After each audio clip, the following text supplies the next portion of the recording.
I don't know if I'm on. There, whoa, there I am. Good evening, everybody. Welcome. If you're visiting with us, especially welcome. As most of you know, I'm not a regular teacher for this class. I've not been in this class this semester. We've been back in JB's class, and so I'm not sure what the format of this one has looked like. If it's been seems to be a carousel of different teachers have been coming and doing the different topics. So I hope I continue on and do as good of a job as everyone else has done previous to me, and so I hope you get something out of this class. Last couple of stragglers are coming in, and we'll open up with a prayer, and then we'll get into the topic of this evening. I'll introduce myself in a moment. Yes. All right, let's all start with a word of prayer, please. God, our Father in heaven, we are so grateful, as we are every time we get to gather here, that we are able to gather together with like-minded believers, others of the same faith as us, so we can explore what your word would have to say for us. Please touch our hearts with it. Let it apply to our lives. Let us take it out and share it with others around us. Be with all the others in the classes elsewhere in this building this evening. May they also take what your word has to heart. Be with the teachers, especially with me, as we remember what we taught, and may we prepare it in a way that is easy to understand and digest so those who hear our message can understand and use it. We thank you so much for your son Jesus and everything he has done for us, and it is through him we pray. Amen. All right, so way of introduction, I am Andrew Stafford. I work down the road at the college there. We've been attending this congregation with my wife and my family, I don't know, 7 months now, a year now, I forget how long it has been. But so some of you probably don't know me, but we've been around. If you've seen us, the kid that was screaming no this morning, that one, he was ours. He wasn't screaming no to Jonathan. It was something else I think his sister was doing to him, but happened to be at the right appropriate time. So that was all good and fun. And so weeks ago, I contacted different gentlemen here saying, hey, I'd like opportunities to start teaching the different classes. And well, at first I was told no because everything was booked up for a while. And then Wes came up to me and said, hey, we've got an opportunity in the summertime to fill in with the Hard Sayings class. I was like, sure, great. What am I doing? He's like, all right, you get faith. I was like, oh. I'm coming in at the very end of the semester, and it's like, all right, you have 2 classes to explain and have everyone understand what faith is, make sure it's comprehensive, and make sure you don't leave anything out. He didn't say those last parts. I added that. I want to make him look bad. So I was like, all right, that's a fun topic. And fortunately, he did give me one verse to focus on. And so I get 2 classes to do this. And how I'm going to set these 2 classes up is this first class, we are going to look at the verse, and then we're going to go over different aspects of faith. What is faith? How do we strengthen our faith? What weakens our faith? Kind of how do we use our faith? Things along those lines. And then with the next class, which I think happens a week from today, I need to go check my calendar, we're going to explore the passage a little bit more, what exactly is being said there, what is meant in it, and then kind of what we can gain from that, and then synthesize what we learned today with what we're going to learn next time, put it all together. That's my plan. And so the passage is something you're all very, very familiar with, I imagine, is Matthew 17, verses 20 through 21. And so we're going to start the class there, and I'm actually going to start in verse 14 of Matthew chapter 17. And so in verse 14, it starts, when they came to the crowd, a man came to him, knelt before him, and said, Lord, have mercy on my son, because he has seizures and suffers terribly, for he often falls into the fire and into the water. I brought him to your disciples, but they were not able to heal him. And Jesus answered, you unbelieving and perverse generation, how much longer must I be with you? How much longer must I endure you? Bring them here to me. Then Jesus rebuked the demon, and it came out of him, and the boy was healed from that moment. Then the disciples came to Jesus privately, and they said, why couldn't we cast it out? And he told them, it was because of your little faith. I tell you the truth. If you have faith the size of a mustard seed, you will say to this mountain, move from here to there, and it will move. Nothing will be impossible for you. This passage shows up in a very similar way, I think, in Luke and also Mark as well, and so it's not just exclusively here in Matthew. But that passage, especially verses 20 through 21, are going to be the foundation of what we talk about for at least the next 2 classes that you have me. And so, to start all of this, I guess I'm curious what you guys have to say about this, because clearly faith is the center point of that whole exchange there. They were trying to do something. They thought they could do it, and as far as I can tell, they'd done it in the past. They come up to this guy, and all of a sudden their power seems to be gone. They say, what gives? And Jesus says, well, you didn't have enough faith. And so they probably had to be scratching their heads a little bit, because I can only imagine that they probably thought they did have adequate faith. And so I want to ask you guys, hopefully you answer. I've been in auditorium classes before. Sometimes it's all of you staring at me. But how do you define faith? What is your definition for faith? Someone asks you, hey, I've heard about this church stuff and faith. What's going on with that? Or why are you so confident? Why do you have so much hope compared to us? We look pretty desperate and despairing out here. What's going on with you that's different than what's going on with us? So what is faith? Because clearly we don't want a little of it, but we need to know what it is. Yeah, Hebrews 11. If you want to shout it loudly, you can go ahead and tell us what that one is.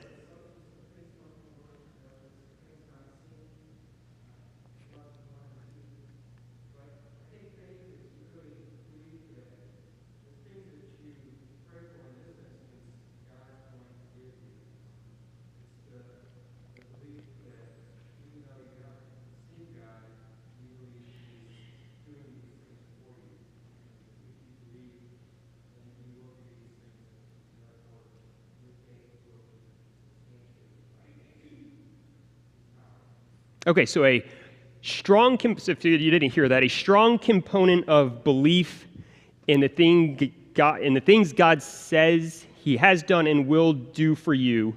I mean, I don't want to mischaracterize your definition, but I'm trying to shorten it up and make sure everyone heard what was said. Was that fair enough, or should I add something else to that? Fair? Fine? Does anybody else have any other thoughts on what faith is, or what is faith to you?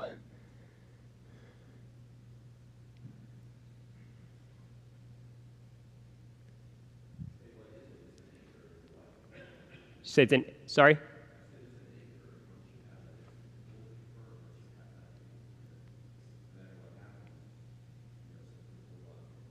Yeah, that's a good point, too. I didn't consider that point, but I agree with that completely. I agree with the first point as well.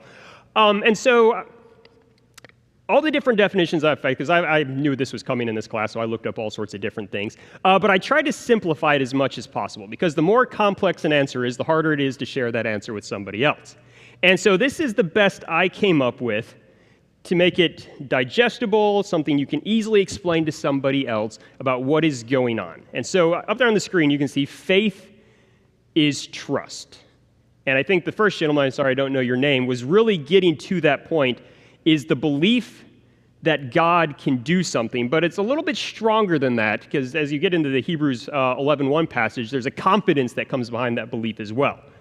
And everywhere in the Bible, I haven't gone through the whole Bible doing this, but I like to substitute. Whenever I see faith, faithfulness, faithworthiness, any word like that, I like to substitute it with the word trust to see if the verse works the same way.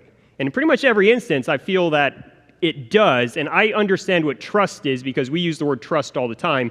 Outside of a religious context, I'm not really using the word faith all that much. And so what its meaning is, it's kind of muddied because of the context. But trust, we all understand what trust is. Faithfulness is trustworthiness. God is faithful.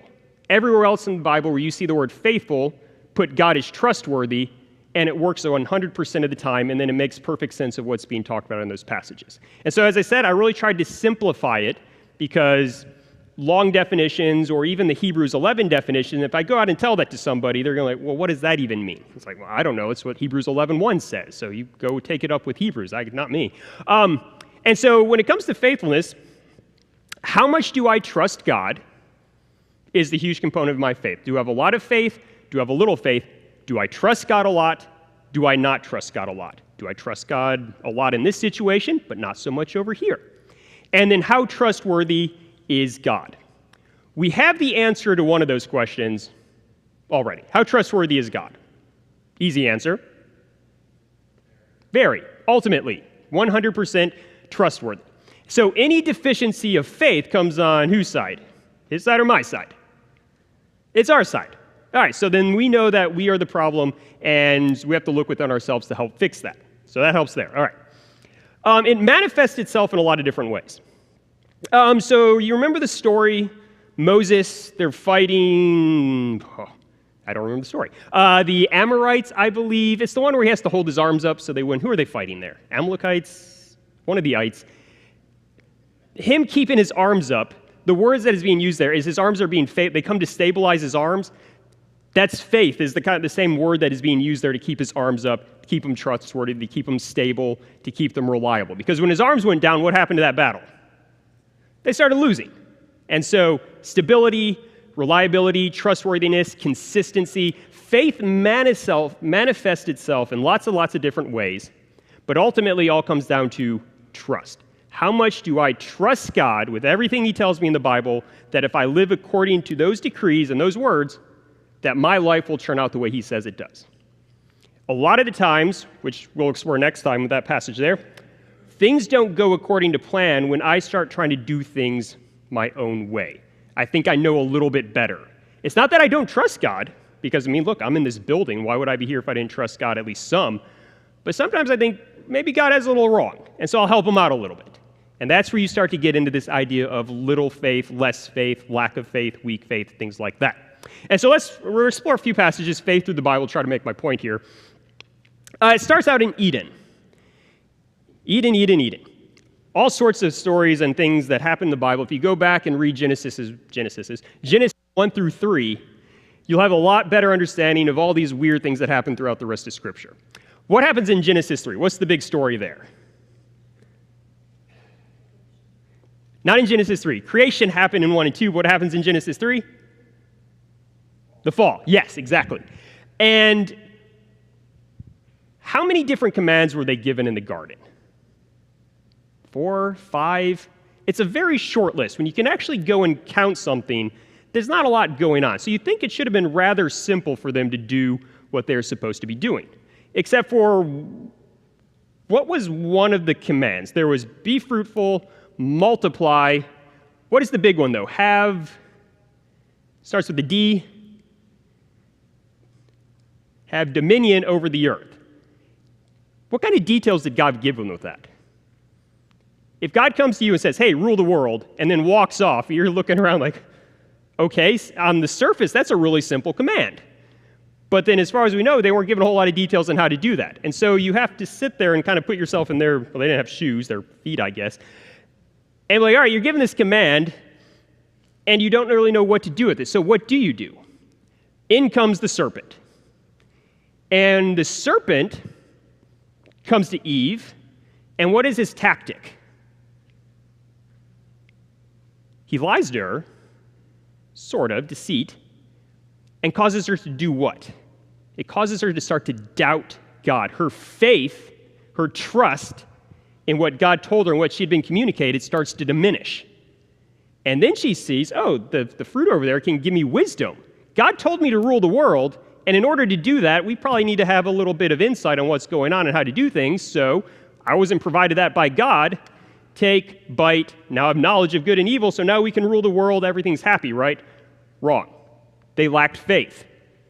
Doubt was sowed, faithlessness followed, sin, corruption, lots of problems followed after that, obviously. Extends to the patriarchs.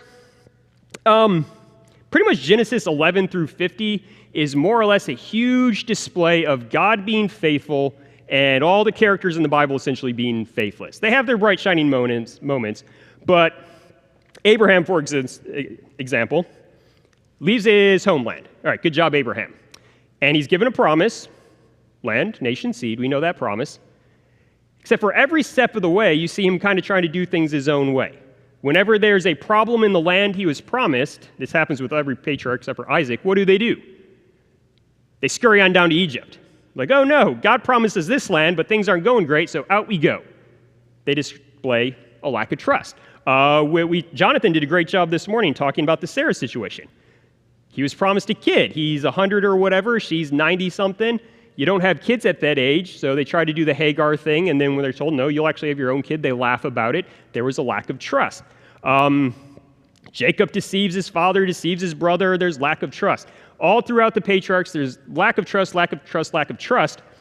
But when we get to the end of Genesis, we have a huge family, we have a budding nation, and then when you turn the very next chapter to the book of Exodus, it explains how God's promise through all of that stays intact. His faithfulness is true all the way through, but the characters are lacking, but then they're going to be that nation that was promised hundreds, thousands, however long it was, hundreds of years earlier, I guess it was hundreds.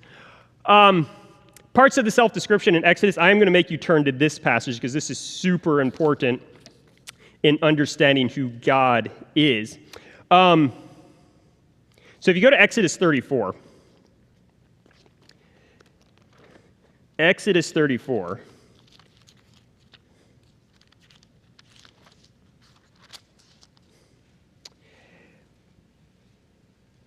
we had a big problem because earlier, he had his first set of 10 commandments. They go down to this whole golden calf incidents. He breaks them, lots of yelling and everything. Then he goes back up the mountain. He's getting the new set. And so that's where we find him right now. And so you cut out the tablets of stone. And then if you go down to verse 5, or up or scroll, whatever you're doing, the Lord descended in the cloud and stood with him there and proclaimed the Lord by name. The Lord passed before him and proclaimed, the Lord, the compassionate and gracious God, slow to anger and abounding in loyal love, and there's our word of the evening, faithfulness, loyal love, and trustworthiness. You already saw in the entire book of Genesis how he keeps his promise. He's giving them these new commands, these people that he's turning into a nation, saying, I'm making promises to you too, and I'm going to keep these promises. You guys have to do your part as well. Slow to anger, abounding in loyal love and faithfulness, keeping loyal love for thousands, forgiving iniquity and transgression and sin. But he by no means leaves the guilty unpunished, responding to the transgression of fathers by dealing with children and children's children to the third and fourth generation. And so God's very own description of himself, of who he is part of it is, one is loyal love, the other is faithfulness, that trustworthiness that he exemplifies over and over and over in pretty much every Bible story we read in the Bible. It shows up in Kings. If you want to go to it, Hezekiah, 2 Kings. So 2 Kings 18, 1 through 8, we get Hezekiah here. In the third year, the reign of Israel's king, Hosea, whatever, Hezekiah becomes king. Great. He was 25 years old when he began to reign, and he reigned 29 years in Jerusalem. His mother was Abi, the daughter of Zechariah. He did what the Lord approved, just as his ancestor David had done. He eliminated the high places, smashed the sacred pillars to bits, cut down the Asherah pole. He also demolished the bronze serpent that Moses had made. For up to that time, the Israelites have been offering incense to it. That's happened, what was that, thousands of years? I don't know my timeline well enough. It's been at least hundreds of years, maybe 1,000 years. They've had this thing ever since the Exodus. And throughout all the good stuff they've done, they've always had this one little side god almost that they've been paying a little bit of attention to. But since this came from God, it was sort of okay. Not really. He trusted in the Lord God of Israel. He got rid of all these other extra gods because there was no sharing that trust. It's very foreign to us, but in the Old Testament, pretty much wherever you went in those times, ancient Near East, all the nations had their own gods, and it wasn't a big deal if you also had kind of like side gods over just little extra ones. Because your God was the big main one. It's the one that provided for you the most. But lots of things could go wrong for you in the ancient world. And so having a little extra help on the side was never considered a bad thing. And we see the children of Israel do that throughout the entire Old Testament. They have God. I don't think they ever stopped worshiping God throughout the entire Old Testament. But then they add on, Baal or Molech or Asherah or whoever on the side here. And so you have this little periphery of little extra gods that seem to do some good things for their people, so we kind of want them too. The problem with that is it diminishes their trust in the one true God. They do trust him, but they don't trust him completely because in case he can't quite do something for them, we have a little bit of insurance over here on the side. Hezekiah comes in, wipes that all out, says, nope, we have God. We're trusting him. We're not trusting all these little peripheral guys. Even the little bronze serpent that God used to help us, that's not God either. We don't want that as well. So he trusted in the Lord God of Israel. In this regard, there was none like him among the kings of Judah, either before or after. And so he was great because of his faithfulness, because of his complete trust. It's emphasized in the prophets. We won't go through every place in the prophets where it talked about Israel's lack of faith and Judah's lack of faith. Just open up a prophet, close your eyes, put your finger on the page. It's probably talking about how unfaithful they were because they didn't trust God. They trusted Egypt's armies. They trusted their own army. They trusted allies. They trusted the wealth they built. They trusted the other gods they brought in. They're being condemned over and over and over again because they trusted other things that weren't God. So just open the prophets, hit a page, and you're probably going to get something along those lines. But for sake of time, there's a lot of prophets. We're not going to go through all of those. And then ultimately, it's manifested in humanity in Jesus. The only pure, truly faithful person that has ever walked this earth was Jesus. And so the four Gospels lay out what a faithful walk with God looks like. And it is hard. It is not easy. And obviously, because we've all fallen short of that, at some point in all of our lives, we said, no, we don't want any part of that. And it's not without good reason. Jesus' life was not a very pleasant, comfortable life on this earth. So how do we demonstrate faith then? Gave you some kind of examples through the Old Testament and barely scratched the New Testament there. But what about us? Because, all right, we got this great book. It says be faithful to God. How do we do that today? What are some ways, try to get you guys talking again, we demonstrate our faith? I'm going to cheat and say you can't use coming to church because we're already here. And so I claim that one. But what are other ways you guys demonstrate faith, or that I can demonstrate my faith in our lives?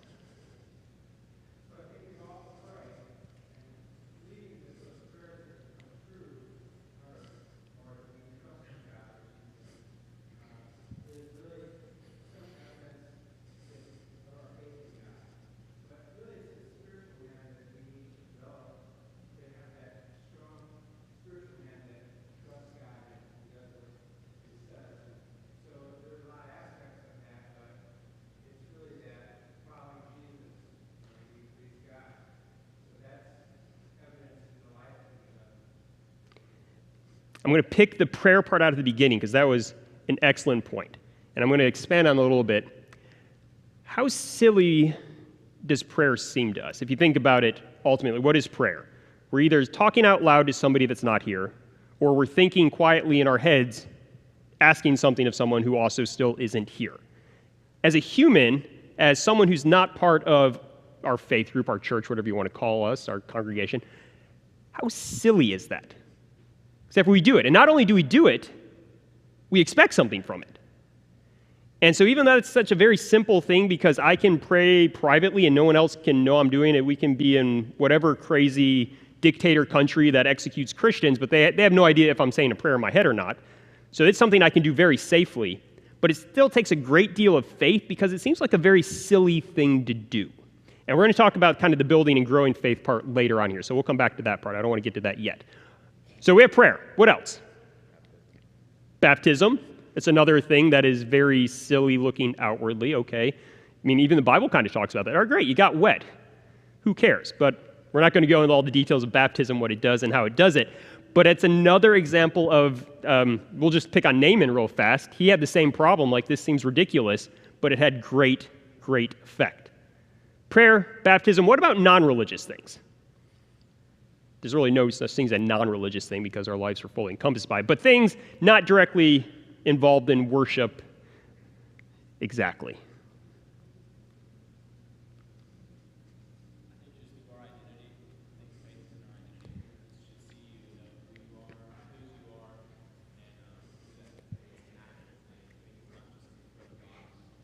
Yes.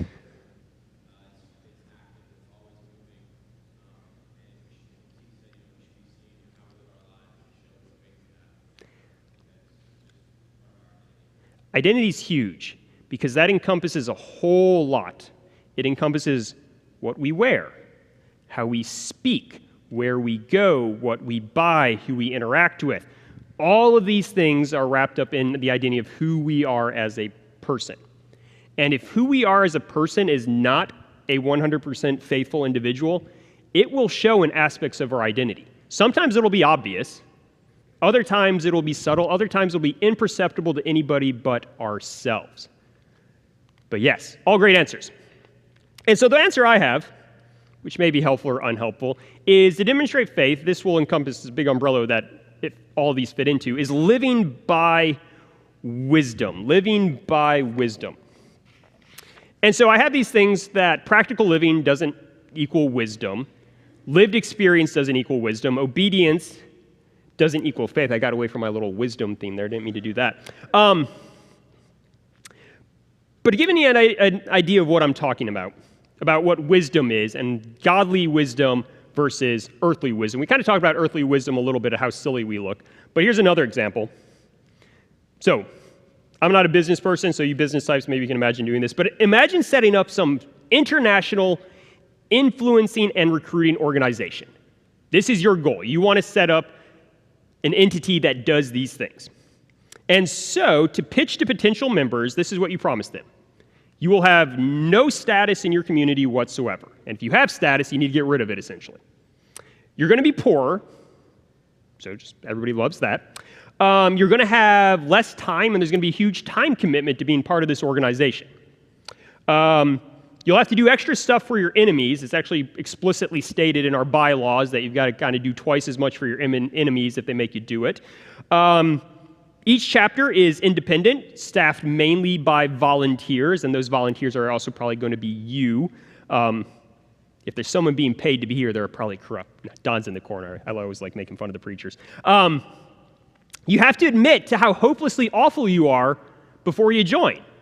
And so if you're not willing to kind of really humiliate yourself, you're not really allowed in either.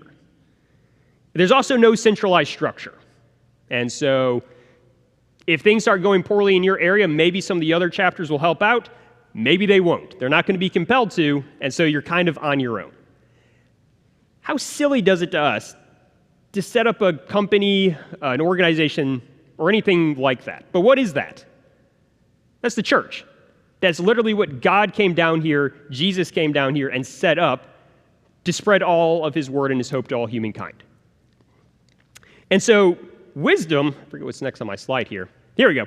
Living by wisdom is living a God-instructed life. That is what wisdom is. A lot of times, as the book of Proverbs points out, even the book of Ecclesiastes, living a God-instructed life will make your life easier and better. I think that is by design. Proverbs is great. Don't hang out with those people. That's going to get you in trouble. Don't do that. That's going to make you lose money. Don't do this. Living with that woman will give you a hard life. A lot of that, I think, is by design, but there are areas of when living by godly wisdom, living by wisdom is not going to make your life better. As I explained my little organization here, being nice to your enemies, that's not something that may keep you on this earth very long. They'll just keep taking advantage of you, probably, more than likely. You won't have all the answers. We have books of the Bible where the people are given commands and they literally question God, like, what are you doing? This doesn't make any sense. And sometimes he gives them an answer, or sometimes in like the book of Job and Habakkuk, at the end, he's just like, all right, be quiet, now I'm done talking to you. And you're like, no, I need another chapter. Tell me what this all means. And it won't always make sense. And so just keep that in mind. Whenever it comes to wisdom, living by wisdom is the God-instructed life. Don't expect to have everything for everyone. Because if you don't have all the answers and it doesn't always make sense, what does that mean it's going to take on your part to do that? What's the word of the evening? Faith/trust. And so how do we demonstrate faith? Specific examples. Our marriage. Marriage is. Or I guess you're supposed to be married to one person, but plural, all of us are married or some of us are married. How do you demonstrate faith in your marriage? Specifically the men. How do you demonstrate faith in your marriages?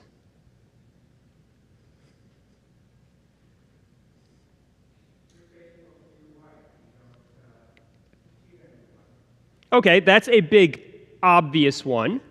Don't disagree with it. But what about the harder one? How are we to love our wife?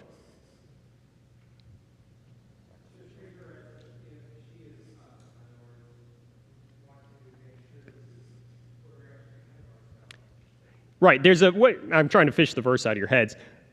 Love our wives as who loved what? Christ loved the church. How much did Christ love the church? Gave his life for it. And so to live faithful as men in our marriages, yes, it is staying faithful, trustworthy to our spouse as far as sexual developments go, but to fully give my life to her, to say, my life is literally yours, and every aspect of that life is yours as well. That may mean not taking a promotion at work if it's going to take you away from the family. It may mean moving to another area if she wants to be closer or maybe further away from her family. I don't know. It means altering how you live to adjust to her. And as Jonathan mentioned this morning, it doesn't mean changing the dynamic of the authority in the relationship, but willing to give your life for it really kind of changes how you're going to use that authority. Our money management, we're running, well, I got about 15 minutes here. Money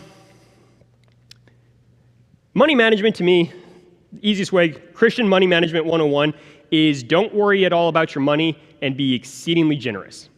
If you stick to those principles, you're probably getting the money management how the Bible would have you to do it.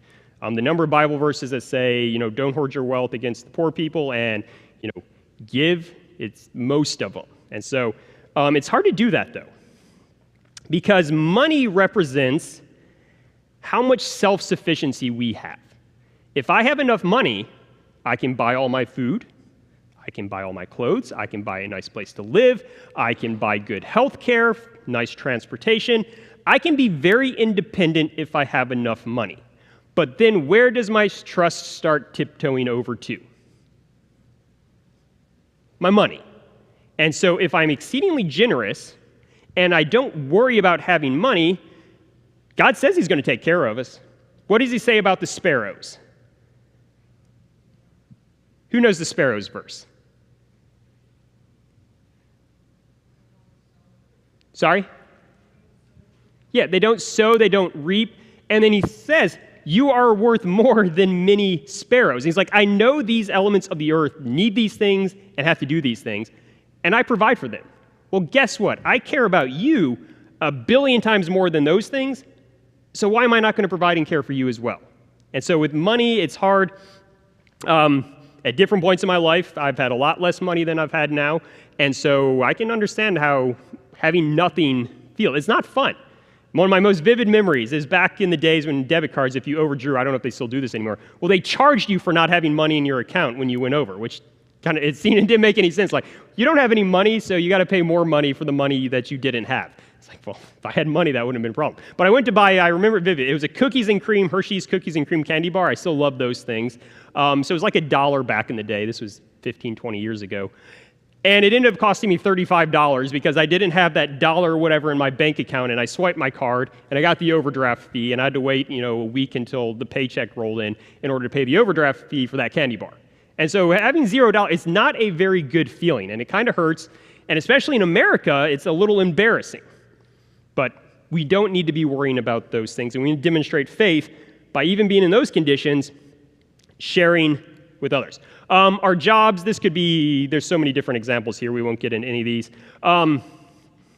Matthew 5:38-42, the example I have is as managers, don't oppress your laborers. The Bible's very clear about that. Give them what they are due, be fair to them.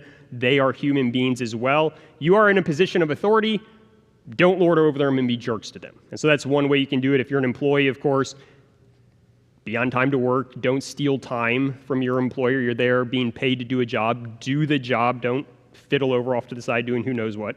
Lots of examples there. And then also our interactions with other people. This one was more about how do we treat those whom we have no strong connection. Most of you I know, at least passing by, I recognize you, so I'll be nice to you. Some of you I know pretty well, and so I'll be even nicer to you. But these are the people that are out there that walk up and down Temple Terrace Highway that I have no chance really of ever seeing again. If I'm a jerk to them, it won't ever get around to you guys because you're not interacting with them either. And so I can kind of be not nice, and there won't be any consequence at all. Well, we can demonstrate faith in those instances by, Good Samaritan rule, taking care of them. Helping the load, carry it 2 miles for them, other instances like that. So, running short on time, I want to hear some more words out of you guys now. What weakens our faith? What weakens your faith? And so to help you with this, by weakening, I mean, what prevents your faith from getting stronger? Because if you're not getting stronger, ultimately you're going to be getting weaker.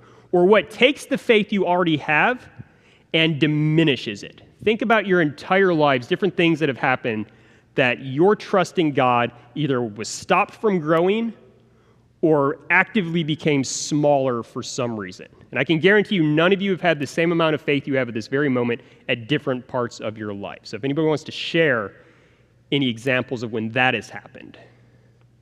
Yeah. Lack of communication with God, both hearing from Him and All right. Lack of communication or perceived communication. Especially talking to Him, that's definitely a lack of communication on our part. But sometimes you feel like, and I'm sure this happened to most of us, we've been praying and praying and praying, and it doesn't seem like any answer is coming or will ever happen. And so it's hard to trust God when it feels like He's not communicating and acting and interacting with us. That's a great example. What else?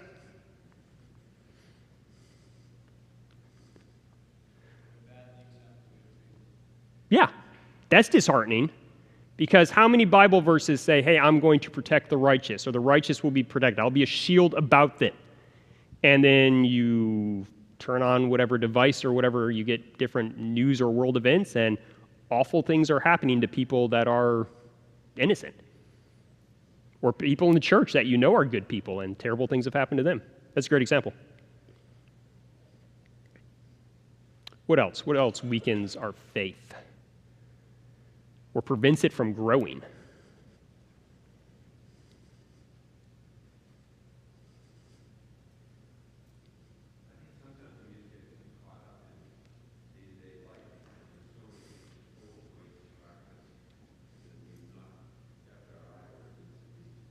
Yeah, this is nothing nefarious. It's just living. I won't guess anybody ages here, but I'll give mine because I'm sure none of you are over 49. I'm 37, and it feels like I've been here a while. And as far as I know, it feels like I'll be here a while longer, and life becomes kind of drudgery. You just kind of do the same thing day over day. You're not really doing anything wrong because you're just living life. You get the kids up, get them ready to school, get them to school, get to work, do your stuff at work, get home. And by the next thing you know, you're just ready to be in bed at night just so you can start the same thing over the very next day. And communication will falter or something else happens. But yeah, you're not actively pursuing anything, and so it's just kind of lingering there, not going anywhere. Great example. So what makes us trust God less? Those are all great examples, and more or less are ones I've thought of as well. Is it lack of provisions? The patriarchs, their big problem was whenever there's a famine or problems, they skirted away from the land that was promised to them. And lack of provisions in our life can be all sorts of things. Obviously, lack of money, lack of food, lack of shelter, lack of support. Have you ever moved to an area and you were either there all by yourself because of a job or something, and even if there was a church, not knowing anyone at that church, and so you move to this church and you do still feel pretty lonely because they've been together for 40 years and you just walk in the door, and they'll be friendly to you, but you're not really one of them yet. That can have a diminishing effect on your faith. Lack of security. That's why the nation of Israel got in a lot of trouble a lot of times. They felt like they were going to be conquered by Syria. They felt like they were going to be conquered by the Philistines. They felt like they were going to be conquered by Babylon, Assyria, Egypt. And so what they did is they said, hey, Edom or whatever, Moab, whoever you are, come join up with us. Together we can probably keep them away. Or, hey, Egypt, Assyria's coming. Maybe we can beat them together. That didn't work out. But they sought help elsewhere. They didn't look and trust God. Our relationships with our enemies. It seems like nowadays, finding enemies is becoming easier and easier. We do feel a lot more divided as a nation now than 10, 15, 20 years ago. Again, I'm assuming I'm younger than most of you in here. Maybe it was worse in other times. But in my lifetime, at least, it feels like it's a lot easier to find us's versus thems. Even if that is the case, the way I treat the thems should be reflected in my faith toward God. And a lot of people treat the thems as others, as we want to get rid of them, we want to eliminate them. Even if I disagree with them wholeheartedly on everything they do, my interactions with them should not be as the world assumes the interactions should be. And so how we interact with our enemies has a big influence on how my faith grows, or maybe I kind of get caught up in the it feels good to make them feel bad too. And I do it once, I kind of like that. I do it again, and now I'm trusting myself more to take care of them than I trust God to protect me from them. The congregation we attend.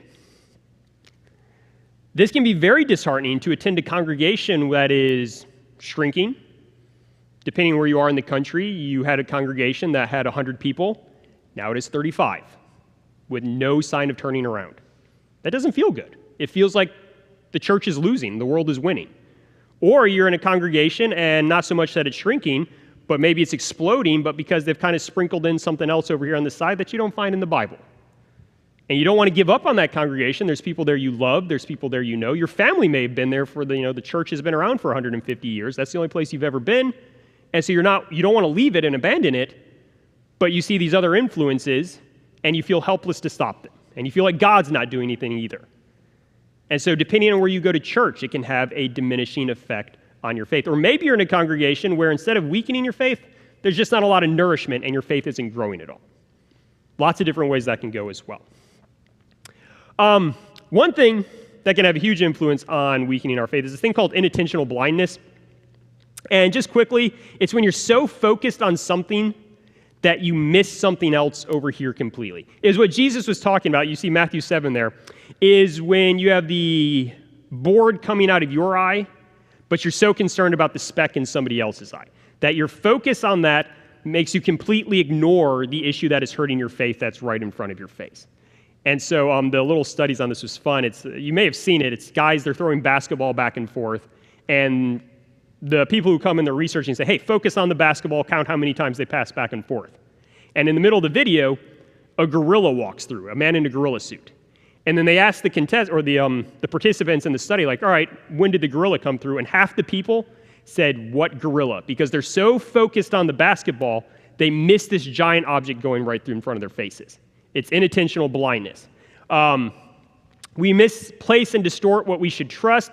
In Jeremiah 7, if you go look at that chapter, they're so convinced that they're doing and worshiping correctly that they don't realize that they're mistreating people, they're oppressing people, they're trusting other nations. They don't see any of it because they're doing their sacrifices on time.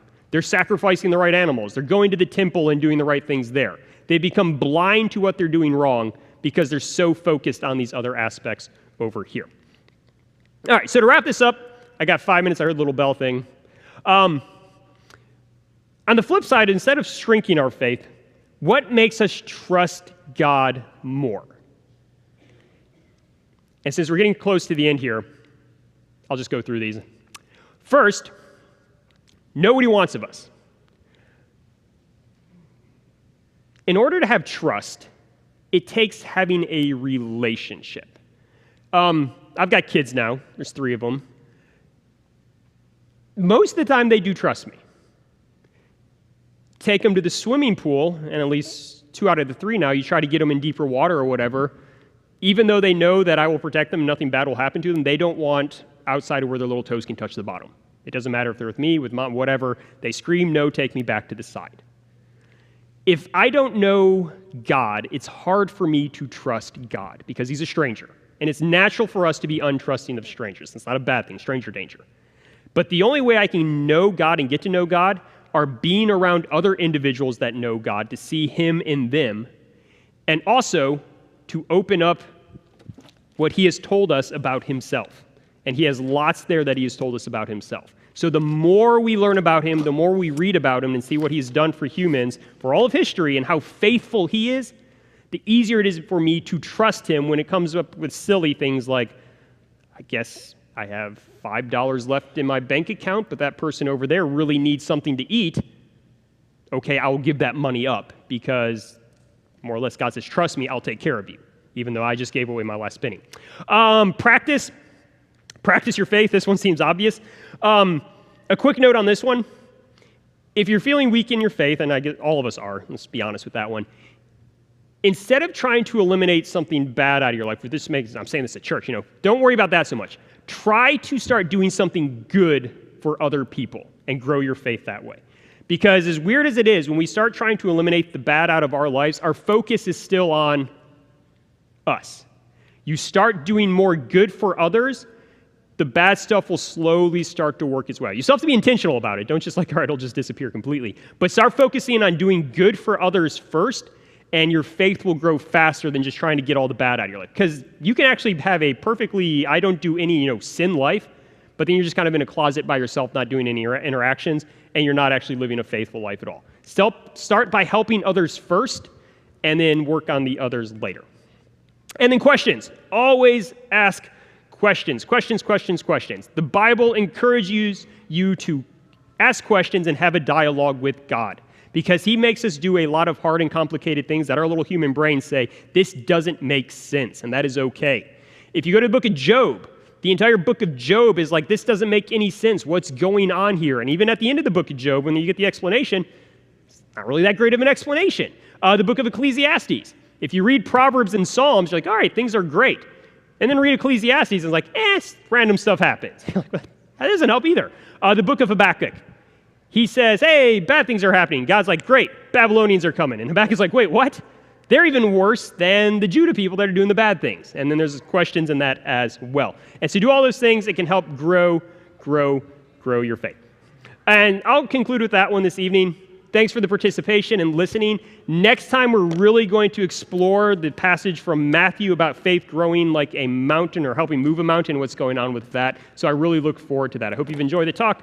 The others are coming in. Enjoy the rest of the service.